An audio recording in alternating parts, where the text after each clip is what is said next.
예, 4장 4절부터 7절까지 같이 합독하십시다. 시작.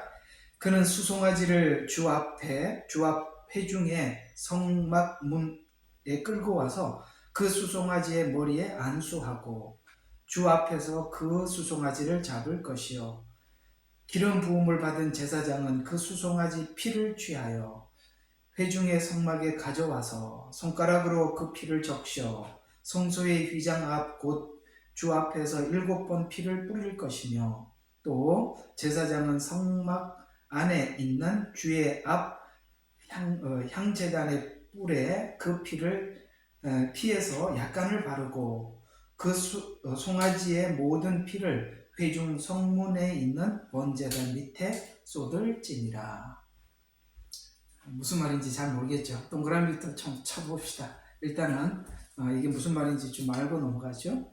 여기서 동그라미를 치는 거, 자 4절에 안수하고 안수에다가 동그라미 치시고, 자 그 다음에 5절에 피를 취하여, 그 다음에 6절에 보면 7번 피를 뿌릴 것이고, 그 다음에 그 피를 7절에는 어떻게 하냐, 향제단 뿔에 피를 바르고, 그 다음에 모든 나머지 피는 성중에 있는 성막 문 앞에 있는 번제단에 쏟을지니라. 이건 이제 나중에 이제 성막을 해야 다 이게 무슨 말인지 이해가 가요. 근데 일단은 몇 가지 이 과정을 잘 기억하셔야 된다는 거 기억하세요. 안수하고, 안수라는 의미는 죄를 전가하다. 그러니까 내 죄를 짐승에게다가 전가하다, 이런 뜻을 가지고 있습니다. 우리 예수님께서 우리 죄를 대신 지고 가셨죠. 전가했죠. 똑같은 이야기입니다. 그 다음에 여기 보면 피를, 자 성소의 휘장 앞 주 앞에서 7번 피를 뿌릴 것이요. 자, 그 다음에 휘장이라고 하면은 성소와 지성소 사이에 있는 커튼을 이야기하는 겁니다. 거기다 7번 뿌리고, 또 그 다음에 여기 이제 중요한 말이 하나 나오는데, 이게 이제 왜 향제단에 뿌리냐, 이게 이제 분향단이라고 하는 거거든요. 이제 나중에 성막할 때 이제 일단은 그냥 이렇게 알릴 명칭이 있다라는 것만 알면 나중에 번제단 할 때 자세히 설명해 드리겠습니다. 근데 이게 이제 향단이라고 해서 제사장이 여기다가 향을 피우고 기도를 하는 장소입니다. 그러니까 대제사장이 1년에 한 번씩 지성소에 피를 뿌리러 들어갈 때 여기서 향제단 앞에서 기도를 하고 들어가거든요.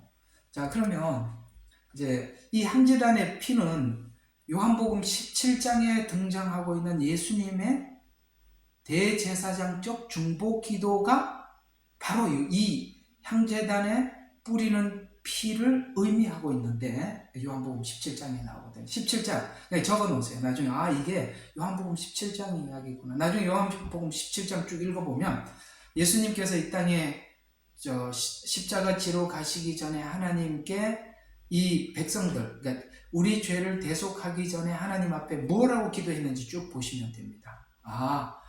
예수님 십자가 지시고 이 일이 완성됐구나. 이 기도를 하나님이 다 받으시거든요. 요한복음 17장 기도는 굉장히 중요한 기도입니다. 그래서 향제단에 뿌리고 약간 바르고, 그 다음에 그 송아지 모든 피는, 나머지는 어디다 쏟으라고요? 성막 문 앞에 있는 번제단에 다 쏟아버리는 것으로 끝이 나는 겁니다. 예수님 십자가에서 흘린 피, 바로 이 번제단에서 흘린 피, 같은 의미를 가지고 있습니다. 나중에 성막을 하면 더 자세히 나옵니다. 오늘은 이 제사에 관한 이야기니까요, 그쪽에다 초점을 맞추죠. 이게 레위기는 하다 보면 성막도 다뤄야 되고, 근데 이게 왜 내가 이렇게 따로따로 다뤄드리냐면은 한꺼번에 다루면 여러분 전혀 몰라요.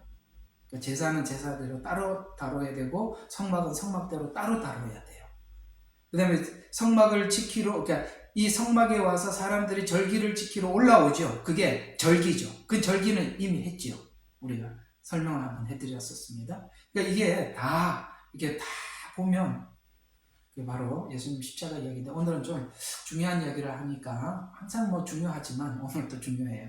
그러니까 잘 받아 적고, 나중에는 이런 내용들을 제가 여러분 그 어디죠? 텔레그램에다가 제가 여기 있는 거 이 내용들을 그대로 뒤에 복사해서 올려 드릴 테니까 들으면서 글을 보면서 정리하면 굉장히 좋아요. 예, 올려 드릴 테니까 일단은 여러분들이 그 좀 중요한 부분들을 이렇게 메모하는데 펜을 들고 시작해 보시기 바랍니다. 자, 구약의 제사를 통해 죄 용서받는, 반드시 지금 제사에서 우리에게 하고 싶은 가장 핵심적인 포인트가 뭐냐면, 우리의 죄는 우리 스스로 해결할 수 없다. 대신해야 된다. 오늘 여기 보니까 수송아지 머리에다 뭐 했어요? 안수하고 전가를 지켜야 돼요. 왜냐하면 우리는 우리 스스로 죄 문제를 해결할 수가 없죠. 왜? 우리는 원래 태생부터 죄인이니까. 죄인이 죽는 것은 죄 때문에 죽는 거지, 자기 죄를 대속할 일이 없죠. 그렇죠? 죄의 삭은 뭐라고요? 사망이라고 했습니다. 그러니까 우리는 아무리 뭘 해도 우리 죄를 스스로 해결할 수는 없어요.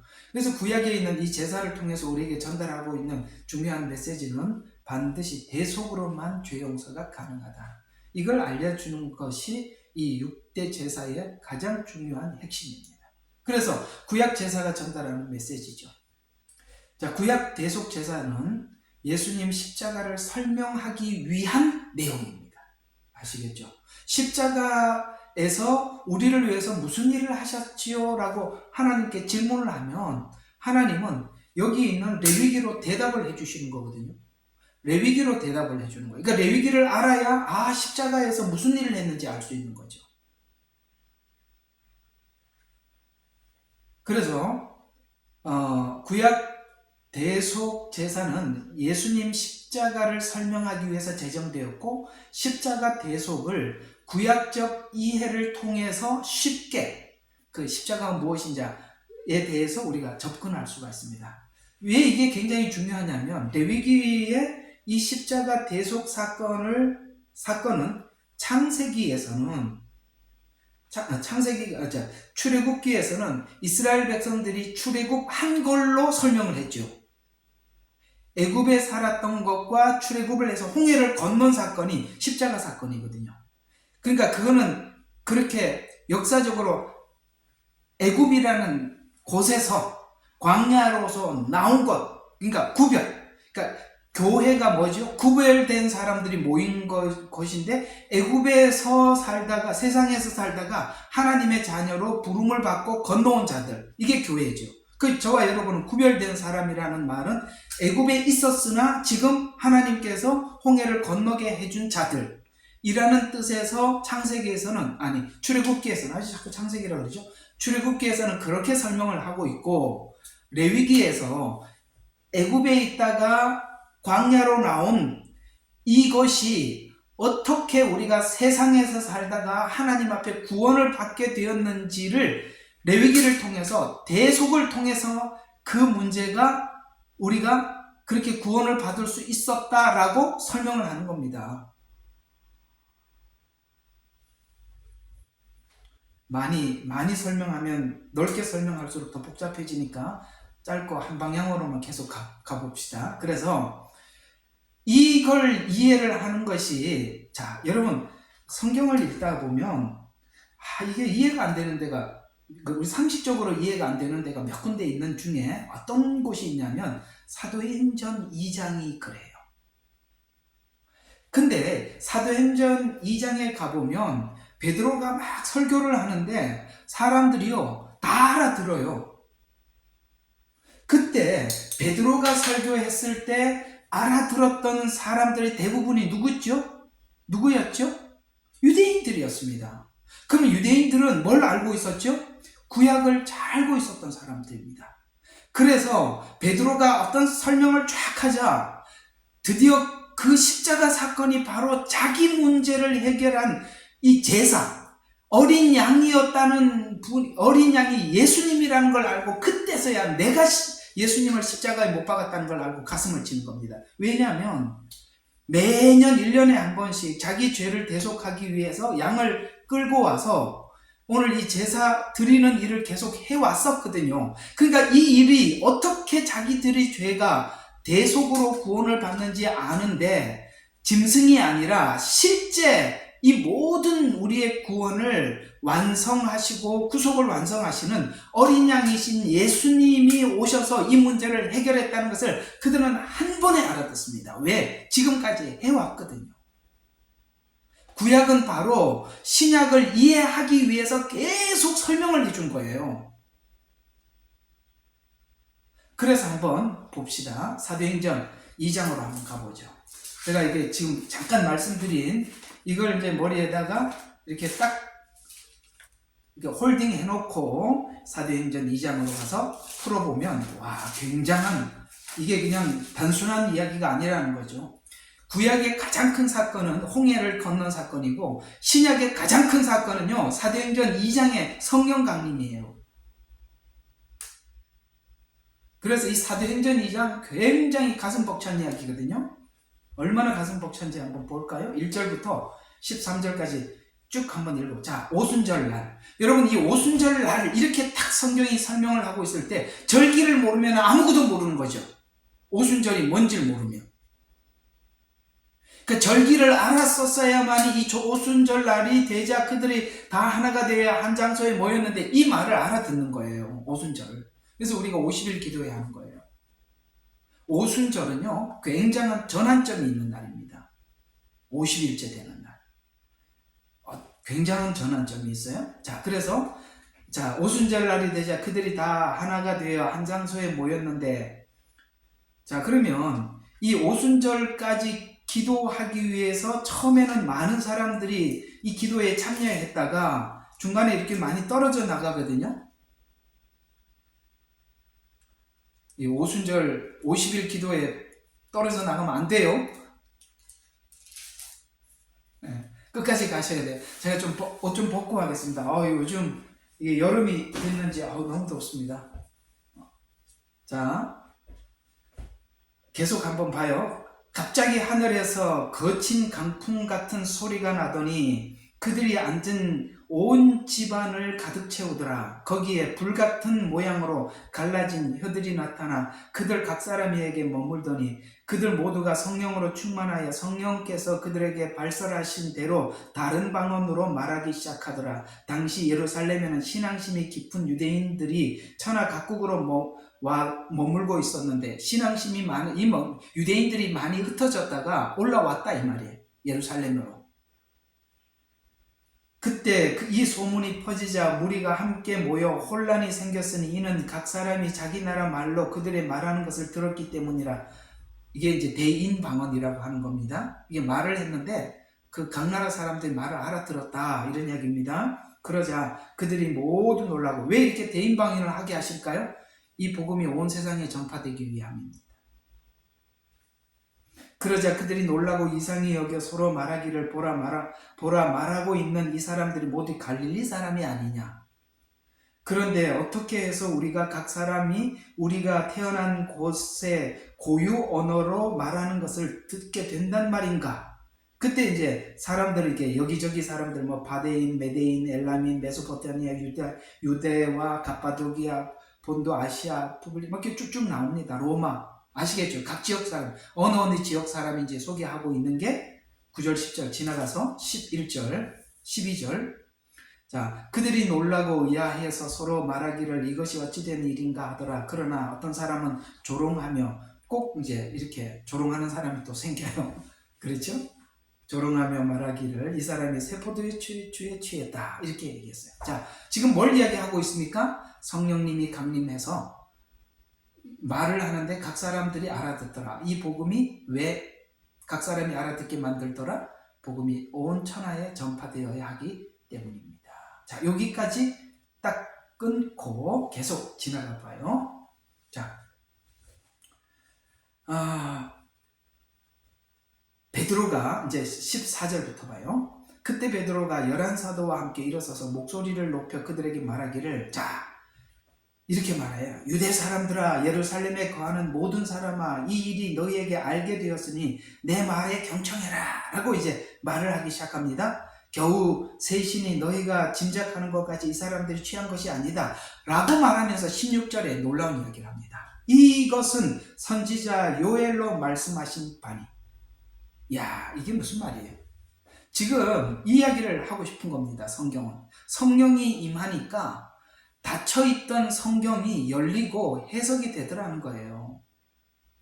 하나님의 말씀이 열리기 시작하더라는 거예요. 그래서 지금까지 성령님이 오기 전에는 이 말씀들이 무슨 말인지 몰랐어요. 알았더라면 예수님이 왔을 때 알아봤겠죠. 놀랍지요? 그들이 그렇게 구약을 배워도 예수님이 왔을 때 알아보지 못했고, 어린 양이 지금 저기 뭡니까? 성 밖에서 고난을 당하고 하나님 앞에 이 속죄 제물이 되고 있는데도 몰랐어요. 왜 그랬냐면 하나님의 영이 오지 않으면 알 수가 없었던 거예요. 그런데 베드로는 이 요엘서에 대해서 알고 있었는데 지금 하나님께서 이 성령이 오니까 깨달아지는 거예요. 그래서 야, 이거 하나님 나에게 알게 해주신 거다 라고 하면서 요엘서에 말씀하셨던 그 일이 지금 이루어졌어 하고 이야기하고 있는 거예요. 그래서 선지자 요엘로 말씀하신 바니 하나님께서 말씀하시기를 마지막 날들에 내가 내 영을, 여기 마지막 날들이라는 말은 예수님 초림부터 재림 전체 안에가 마지막 날들입니다. 아시겠어요? 여기 있는 마지막 날들 재림이라고 이해하면 안 됩니다.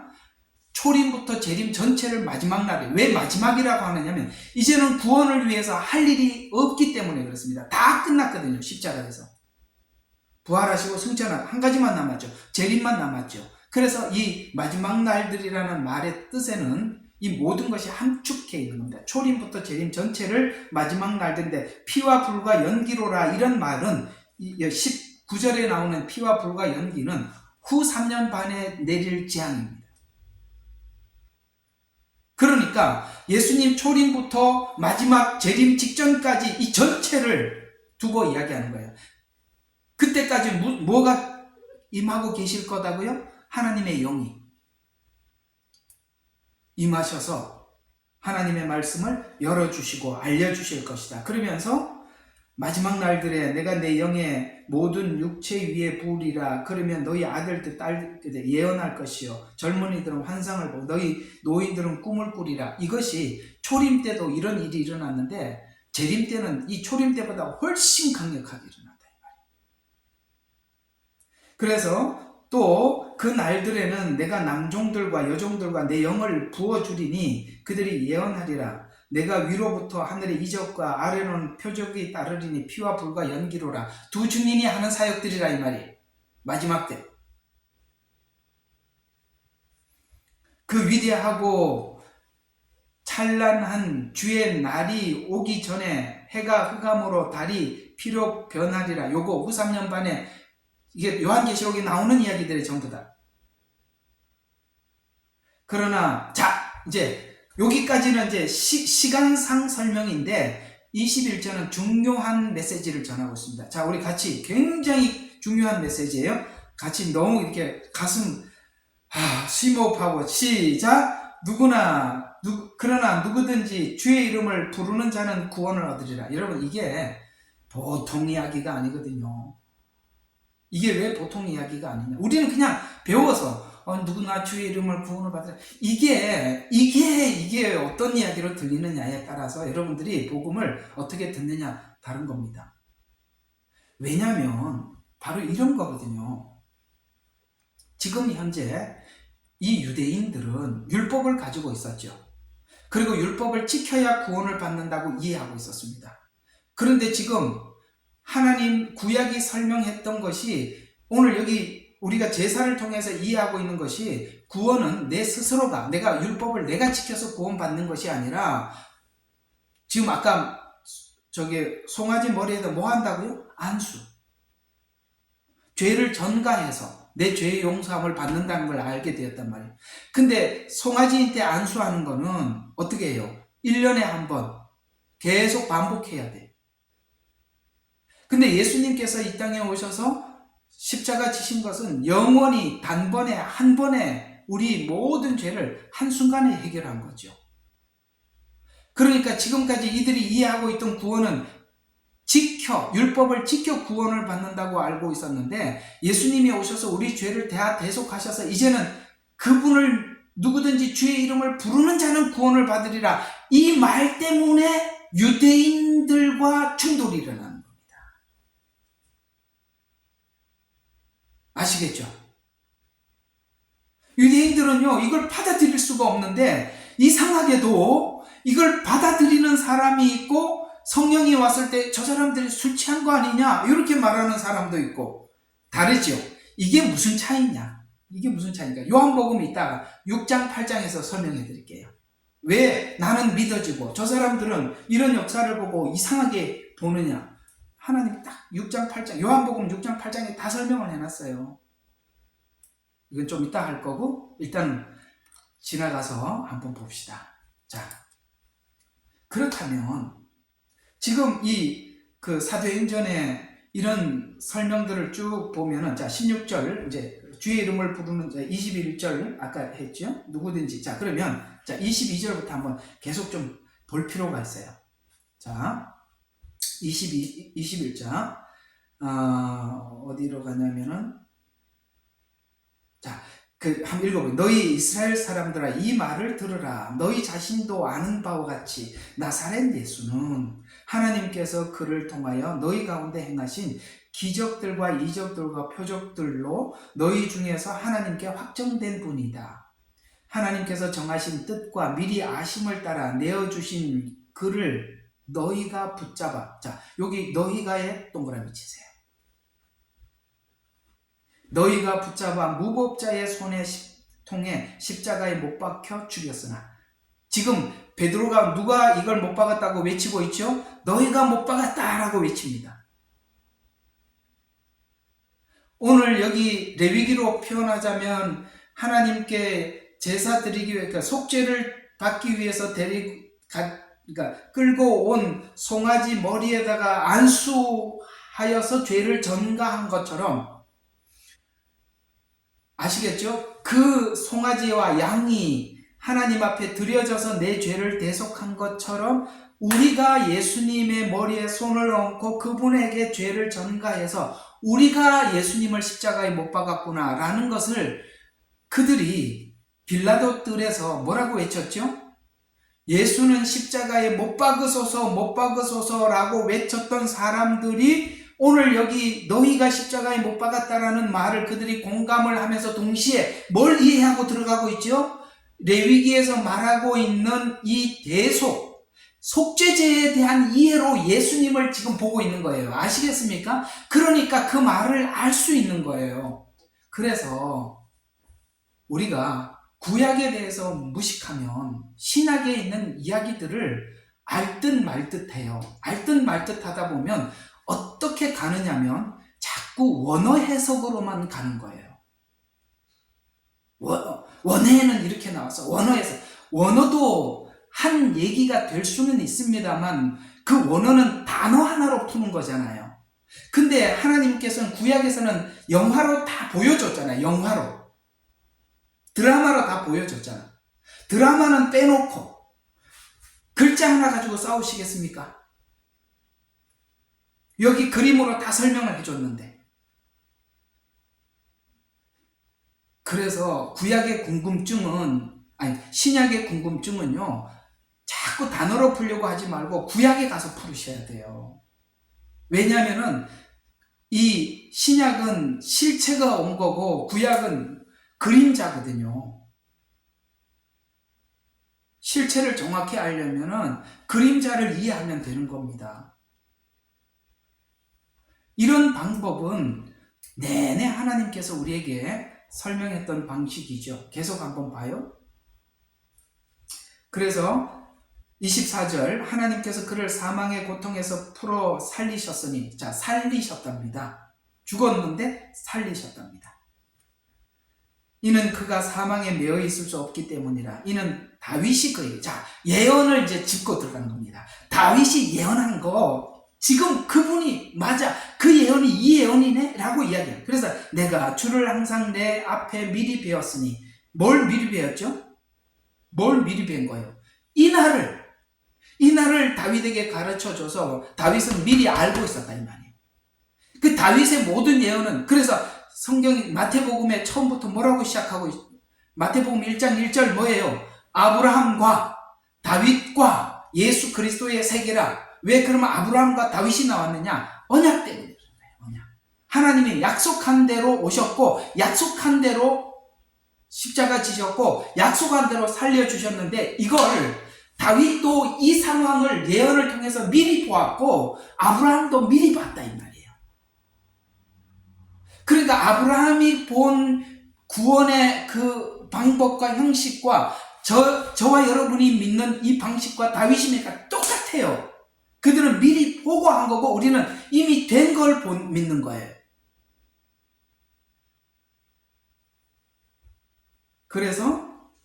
그러므로 내 마음이 즐거워하였고 내 혀가 기뻐하였으며 그래서 찬양을 했다는 겁니다. 또한 나의 육체도 소망 속에서 안식하나니 그래서 그 다윗이 죽었지만 미래에 자기 죄를 대속하시고 부활하실 예수님을 기다리면서 어떻게 했습니까? 안식했답니다. 죽었는데 안식이라고 표현하고 있어요. 다윗은 죽어서 우리 시각으로는 죽었는데 안식했대요. 왜냐하면 이는 주께서 내 혼을 지옥에 내버려 두지 아니하시며 이 날이 올 줄로 알고 있었단 말이에요. 아니하시며 또 주의 거룩하신 분이 썩어짐을 보자 예수님을 살리셔서 내가 그 안에서 함께 살 것을 기다리고 있었다 이 말이에요. 다윗도 썩어짐을 보지 않게 하실 것임입니다. 주께서 나에게 생명의 길들을 알게 해주셨으니 주께서 나의 주의 임재 속에서 기쁨으로 충만하게 하시리로다. 어때요? 그 믿음을 가진 사람들이 왜 다윗이 그렇게 살았는지 아시겠어요? 즐거워했다, 기뻐했다, 소망 가운데 안식을 누렸다, 기뻐했다, 충만했다, 하나님을 찬미했다. 그것이 다윗의 일생이었단 말이에요. 왜 그렇게 살았어요? 이 날을 하나님 앞에 약속을 받았기 때문에. 그래서 형제 여러분, 그러니까 이 다윗에 대해서 이 사람들 잘 알고 있으니까 이제 계속 그 베드로가 형제 여러분 내가 족장 다윗에 관하여 너희에게 자유로이 말할 수 있는 것은 그가 죽어 장사되어서 그의 묘가 오늘까지 우리 가운데 있습니다. 그 뭐냐면은 지금까지 쭉 있어 왔단 말이에요. 다윗이 이 날을 기대하고 그러므로 그가 선지자가 되어 육신을 따라 그의 후손 중에서 다윗의 후손 중에서 그리스도를 일으키시어 그의 보좌에 앉게 하신 것을 하신다는 맹세를 하나님께서 자기에게 하신 것을 알고 하나님이 누구에게? 하나님 자신에게 맹세했다. 그래서 하나님 여호와라는 말이에요. 맹세도 자기가 자기 자신에게 하시는 거예요. 왜요? 맹세는 누구한테 하는 거예요? 자기보다 더 큰 에게 해야 되는데 하나님보다 더 큰 이가 없으니까 하나님이 스스로 맹세. 그래서 나는 스스로 있는 자라 이렇게 말씀하는 겁니다. 그래서 그리스도를 일으켜 그의 보좌에 앉게 하신다는 맹세를 하나님께 자기의 것을 알고 그가 자 봐요. 미리 앞을 내다봄으로 그리스도의 부활에 관하여 말하는 것은 죽음뿐만 아니라 부활까지 그가 내다봄으로써 주의 혼이 지옥에 버려지지 아니하였으며 또 주의 육신도 썩어짐을 보지 아니하였다는 것이라. 지금 다윗이 약속받은 것과 가졌던 믿음이 뭔지 쭉 설명을 다 하고 있죠. 여러분 오늘 다윗이 이런 믿음을 가졌대요. 그러면 여러분들도 이 믿음하고 똑같아요? 대답을 하셔야죠. 여러분 이 다윗이 가지고 있는 믿음하고 여러분 믿음하고 똑같냐고요? 이게 바로 의의 옷이고 이게 구원입니다.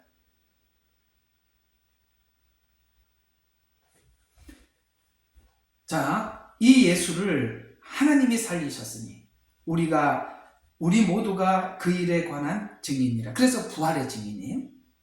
그러므로 그가 하나님의 오른손으로 높임을 받고 또 아버지로부터 성령의 약속을 받아서 지금 너희가 보고 듣는 이것을 부어주셨느니라. 성령님이 왔다 이 말이에요. 성령님이 오셨다는 것은 하나님이 살리셨고 받으셨고 우리를 보호하기 위해서 보내주셨다.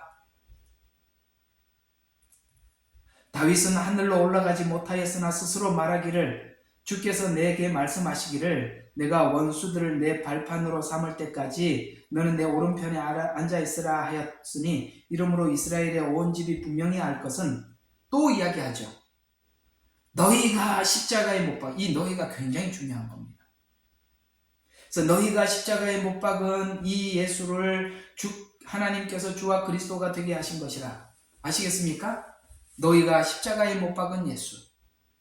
자, 그러면 다윗은 자기가 죄인이라는 걸 어떻게 알았으며 이 죄를 하나님께서 어떤 방식으로 어떻게 회복시킬 것을 알게 되었던 사건이 있었죠.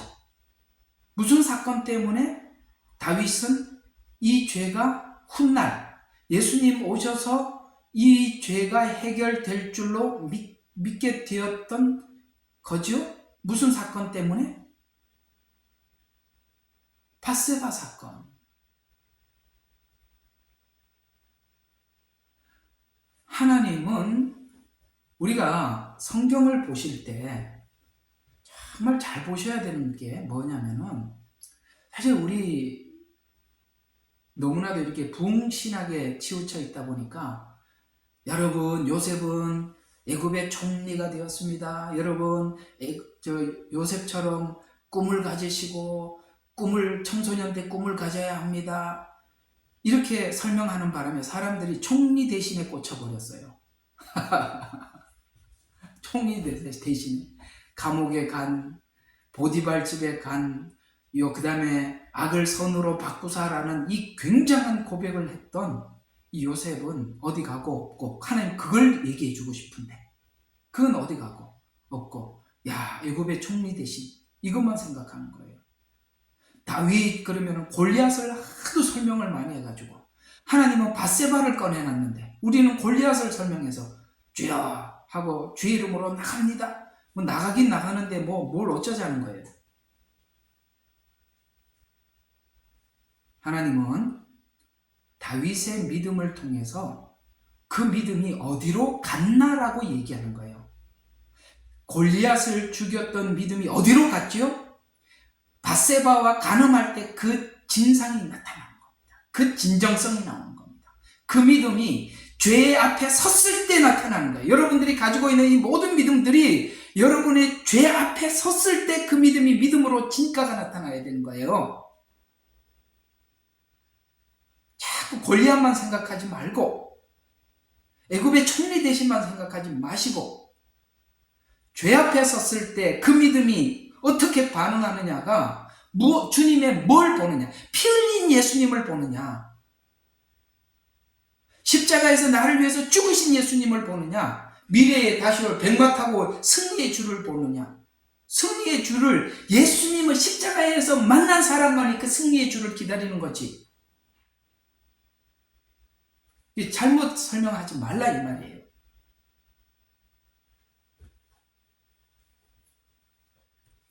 자, 37절. 여기 참 이 사도행전 2장 너무 가슴 벅찬 이야기예요. 그들이 이 말을 듣고 어떻게 했습니까? 너희가 십자가에 못 박았다니까 마음이 찔림을 받아 베드로와 다른 사도들에게 말하기를, 형제 여러분, 우리가 어찌 돼요? 여러분, 예수님께서 십자가에 달려 돌아가시기 전에 빌라도 뜰 앞에 섰을 때 사람들은 예수님이 죄인이 아니라는 걸 모두 다 알고 있었습니다. 왜냐하면 예수님을 빌라도 앞에 세우기 전에 그 전날 밤 제사장들 앞에 서서 예수님을 중간에다 세워놓고 사람들에게 물었어요. 뭐라고 물었죠? 너희가 이 예수님을 어떻게 처형할까? 네 죄 좀 한번 꺼내놔봐라. 그러니까 꺼낼 게 없어가지고 이것저것 꺼냈는데 그건 뭐 사형 언도 내릴 만한 죄는 아니야. 그랬더니 누가 하나 꺼냈어요. 뭐라고 얘기했어요? 야, 성전을 헐으라 그랬습니다. 3일 만에 짓는데요. 야, 성전 모독죄, 그건 원래 사형이니까 이걸로 가지고 가자. 여러분, 재판을 밤에 한다는 것은 음흉한 계획이 있다는 것입니다. 6월절 지나고 다음 날이 무슨 날이에요? 무교절입니다. 무교절은 뭐죠? 이 재물이 흠이 있나 없나 검수하는 날입니다. 예수님이 지금 검수를 당하고 있는 거예요. 어떤 검소를 당하고 있습니까? 죄가 없다는 걸 확증하고 죄를 뒤집어 씌워서 가는 겁니다. 오늘 이 송아지에 안수하여 내 죄를 거기다가 어떻게 합니까? 안수하여 거기다가 전가해서 예수님은 십자가로 가는 겁니다. 절기에 다 나오잖아요. 그랬더니 이 사람들이 이제 그게 자기들이 했던 일이 뭔지 이제 이게 확 마음에 오는 거예요. 성령님이 오니까 이게 확 오는 거예요. 그래서 뭐라고 얘기했어요? 어찌해야 하리까? 그랬더니 베드로가 쫙 설명합니다. 어떻게 해야 되는지. 베드로가 그들에게 답변하기를 회개해라. 포인트가 뭐였습니까? 회개였습니다. 예수님 첫 마디가 회개였습니다. 성령님이 임하고 한 말이 뭡니까? 회개였습니다. 그래서 회개하라. 그리고 죄들의 사함으로 인하여 너희 각자는 그리스도의 이름으로 침례를 받으라. 여러분, 침례는 뭘 의미하느냐면 예수님을 내 구주로 직접 정말 모셨습니다라는 신앙 고백을 하나님과 사람 앞에 하는 거예요. 그게 세례가 아니라 침례예요. 아시겠습니까? 정확하게 성경은 베프티스트라고 나옵니다. 세례는 천주교에서 나온 거를 장로교에서 모방한 겁니다. 그래서 여러분, 원래는 침례를 받는 게 옳습니다. 저희 교회는 이렇게 세례받고 오신 분들 다시 침례를 드립니다. 자, 침례를 받으라. 그리하면 너희가 성령을 설물로 받으리라. 이 약속은 너희와 너희 자녀들에게 하는 것이고, 자, 너희와 너희 자녀는 유대인들이에요. 지금 이 말을 듣는 사람들이니까. 그러니까 너희와 너희 자녀들에게 한 것이고, 또한 먼 곳에 있는 모든 사람, 이방인입니다. 구원이 이스라엘이 율법을 받아서 이방인은 율법도 없었잖아요. 그런데 율법을 모르는 사람들이나 율법을 알고 있는 유대인들이나 누구나 다 어떻게 주의 이름을 불러 라는 말은 믿어 라는 뜻이에요. 요거 이제 조금 이따 한번 볼 필요가 있어요. 자, 또 여러 가지 말로 증거하고, 이게 설교입니다. 여러 가지 말로 이거저거 이제 성경을 막 근거로 해서 설명을 해준 겁니다. 권고하여 말하기를 너희는 이 악한 세대로부터 구원을 받으라. 그러자, 자 봐요. 그 말을 기꺼이 받아들인 사람들은 침례를 받더라. 이렇게 표현하고 있어요. 기꺼이 받아들인 사람. 여러분, 여기 기꺼이 받아들인 사람이라는 말을 이 킹제임스에는 기꺼이 받아들이라고 나와 있는데, 이 개역개정에는 뭐라고 나오는지 내가 아까 확인을 못했는데 41절 그 말을 받는 사람 이렇게 나왔네요. 그 말을 받는 사람. 근데 나는 이게 이제 성경 번역에 이게 이런 데서 차이가 나는 거예요. 제가 한번 다시 개역개정으로 한번 읽어드릴게요. 그 말을 받는 사람. 자, 이 느낌과 그 다음에 킹제임스에서 설명하고 있는 말대로, 그러자 그 말을 기꺼이 받아들인 사람. 어떤 느낌이 들어요? 그 말을 받는 사람. 그걸 받아들인 사람.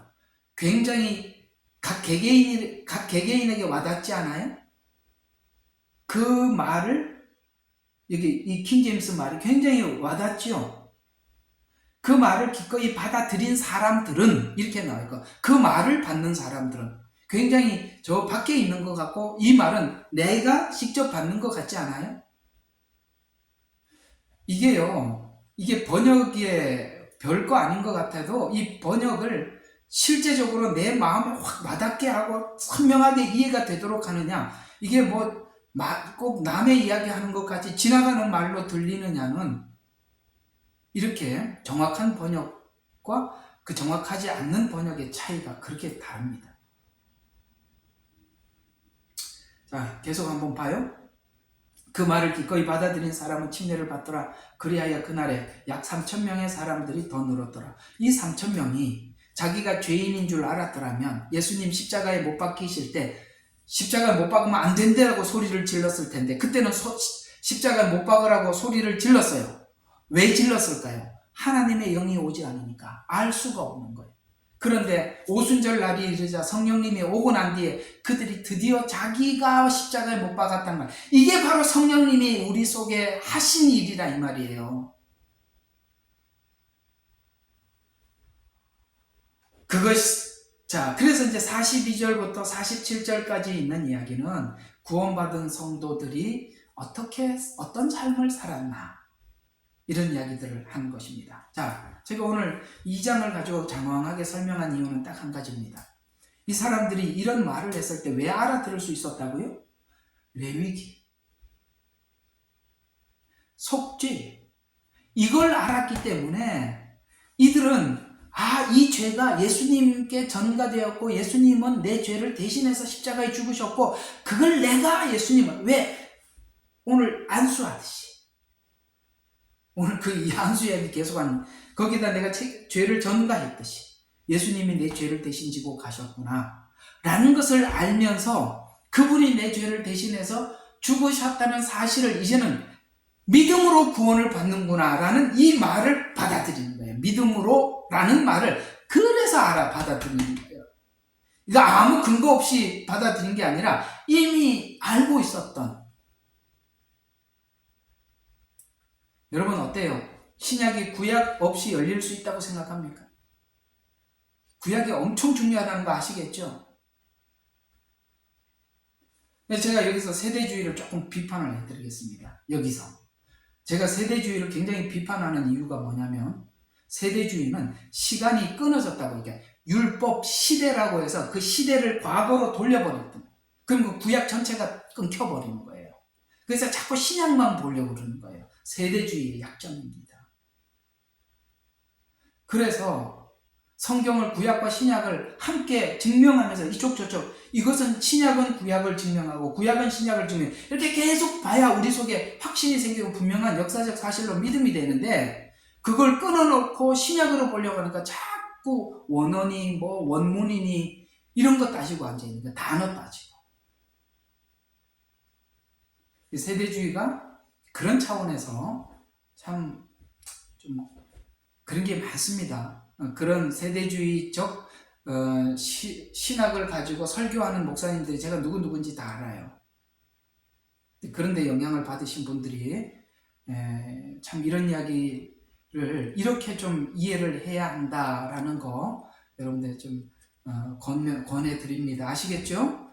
그런 단어에 그런 얘기에 너무 이렇게 하지 마세요. 구약을 알고 나면요, 믿음이요 그냥 생길 수밖에 없어요. 자, 그러면 모세는 여기 창출레민 시인이 모세 오경이죠. 모세는 예수님 십자가를 설명하기 위해서 기록된 성경입니다. 절기를 통해서도 예수님 설명했고 제사를 통해서도 성막을 통해서도 이제 앞으로 제사장 예복도 할 거예요. 그것도 다 예수님을 설명한 것이었는데 그 말을 요한복음 5장에서 했죠. 자, 요한복음으로 갑니다. 5장 46절 47절.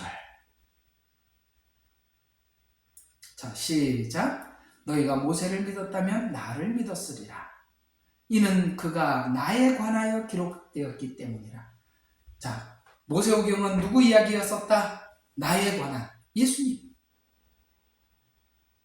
그러면서 그러나 만일 너희가 그의 글들을 믿지 않는다면, 그러니까 모세오경을 안 믿는다면 어떻게 나의 말을 믿겠느냐? 참 놀랍지요. 오경을 믿고 예수님을 믿어야 되는데 순서가 그렇게 된대요.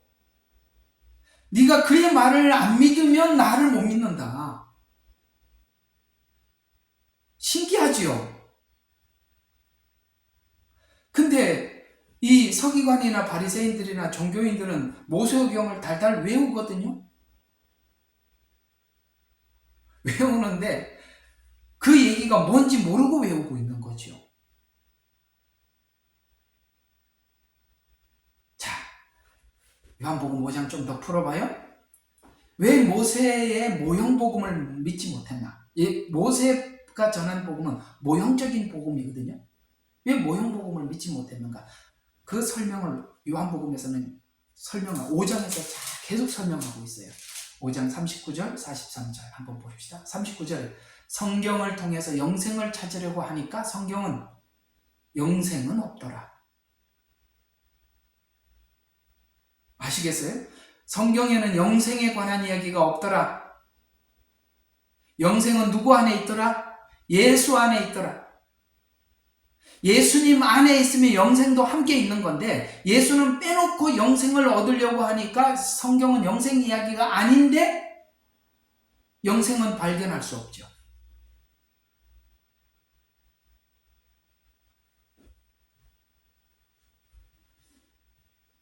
또 하나 비판을 하면 이거 비판도 좀 해야지. 교회 가면 이렇게 예수님을 이렇게 영접하면 이렇게 구원을 받습니다. 이렇게 하면 영생을 얻습니다. 참 그것도 우습죠. 예수님을 알면 영생은 자연적으로 그 안에 있는 것인데 영생만 설명하고 끝났습니다. 성경은 예수님을 소개해야 되거든요. 근데 왜 사람들이 이걸 믿지 못했는지 40절과 42절에 이렇게 표현하고 있어요.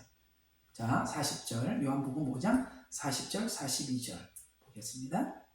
너희는 생명을 얻으려고 누구한테 오지 않아요? 내게 오지 않아요. 예수님께는 안 가고 그냥 영생을 얻는 거 어떻게 하면 얻을까? 이것만 관심이 있더라는 거예요. 나는 사람으로부터 영광을 받지 아니하느니라. 그러나 내가 너희를 아노니 우리를 안대요. 이 사람들을 너희 안에 뭐가 없어요? 하나님 사랑하는 마음이 없으니까 예수님을 찾으려고 하지도 않고 와도 모르더라.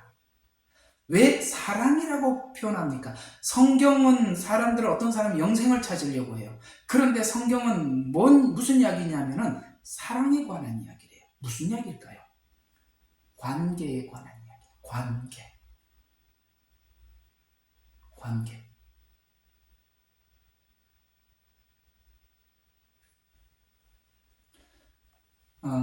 이런 이야기들이 충격적으로 와닿아야 돼요. 충격적으로. 우리는 참 영생을 찾으려고 성경은 이렇게 해야 예수 믿어 천국 가는구나. 이런 걸 찾으려는데 그렇게 안 찾아져. 근데 찾아놔도 찝찝하죠. 성경 그렇게 말한 것 같은데 나한테는 확신은 없어요. 왜? 그분과 관계가 아무것도 안 돼 있거든요. 근데요, 예수님을 만나고 그분과 관계를 가지고 그분을 사랑하는 사람은요, 영생에 대한 의심이 1도 없어요.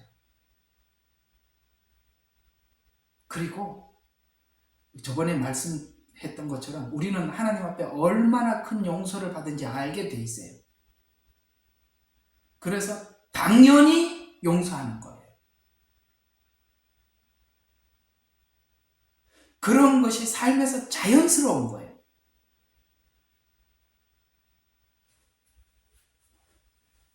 그러면서 이제 43절부터 44절에 연이어서 이런 말을 합니다. 내가 내 아버지의 이름으로 왔으나 너희가 나를 영접하지 아니하는도다.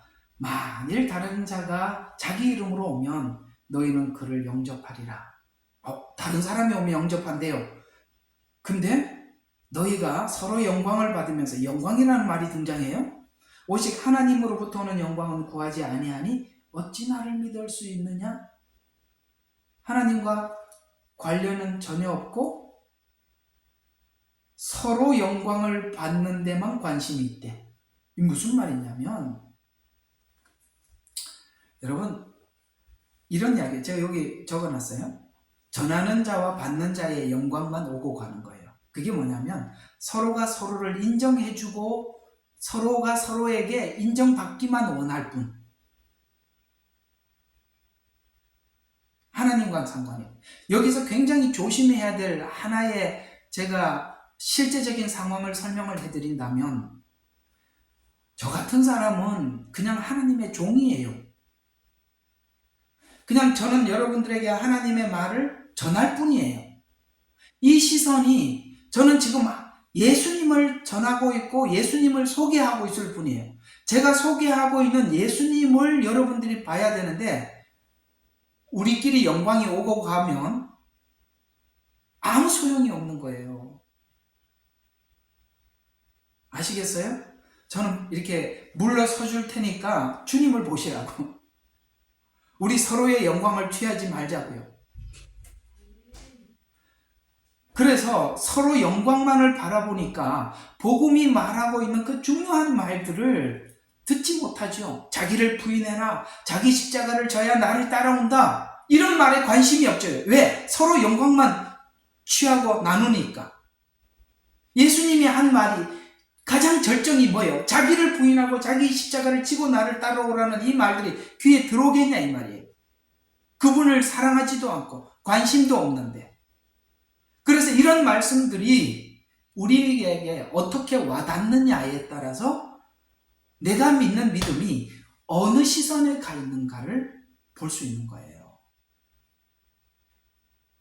그래서 한번 여기까지만 하겠습니다. 자, 그래서 오늘 지금 얘기하고자 하는 핵심이 뭐냐면 이 이야기입니다. 이 이야기인데요. 자, 모세는 누구를 얘기하고 있었다? 계속 예수님을 이야기하고 있었다. 이제 다음 주에는 예수님은 자기를 얘기하지 않고 오셔서 놀랍게도 하나님을 얘기하고 있어요. 오케이? 예. 자, 이 이야기가 오늘 정리하면 이런 겁니다. 너희가 모세를 알았더라면 나를 알았다. 너희가 모세를 통해서 하나님께서 뭘 하려고 하는지 알았더니 나를 영접했을 것이다. 그리고 내가 성육신에서 예수님께서 이 땅에 오신 것, 그분이 살았던 삶, 그 십자가의 죽음은 아버지가 너희들에 대해서 어떻게 생각하고 있는지, 어떻게 사랑하고 있는지를 내가 보여주러 왔다. 그러니까 예수님을 통해서 누구를 보게 돼요? 하나님의 사랑을 보게 되는 거죠. 이제 이 관계를 알아들으시겠어요? 모세는 예수님을, 예수님은 하나님을. 우리는 하나님께 직접 가려고 그랬죠. 누가 빠졌어요? 예수도 빠지고 모세도 빠졌으니까 이 믿음이 공중에 떠있는 그 풍선이야. 아시겠어요? 풍선이라고. 절차 없이 올라간 거예요. 너무나도 추상적인 그런 의미에서 저와 여러분은 지금 제사론을 하고 있고 또 제사론이 끝나면 성막을 하게 될 것이고 이런 거 하면 할수록 여러분에게 신앙이 더더욱 깊어져 갈 날이 있을 줄로 기대합니다. 기도하고 마치겠습니다. 하나님, 오늘은 모세를 알았더라면 너희가 나를 알았을 것이다 라고 하신 이 말씀을 중심에다 두고 우리 여러 번 여러 가지 각도에서 생각해 보았습니다. 하나님, 그렇습니다.